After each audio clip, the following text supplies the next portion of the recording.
Procession theme is wedding. Wedding in India are festive occasions and usually celebrated with extensive decoration, color, music, dance, vibrant outfits, and rituals depending on community. India is a confluence of diverse culture. Traditional ceremony not only just signifies the union of two individuals but also their families. Let's celebrate the wedding in South City way. Like India, we are also unity in diversity. I can say we are mini India, right? Here we have residents from various states happily showcasing the unique way in which marriage is celebrated in their respective state. So sit back and enjoy each and every state. Telangana and Andhra state with us. A Telugu wedding is a grand celebration of tradition.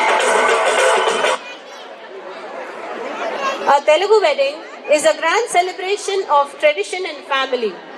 Rituals like Pendali Kutturu, Kanyadanam, and Mangala Sutra Dharanam symbolizes love and commitment. The couple takes Saptapadi, pledging lifelong togetherness. Vibrant saris, gold jewelry, traditional music add splendor.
చూస్తుంటే ముచ్చట నాలుగు దిక్కుల కంట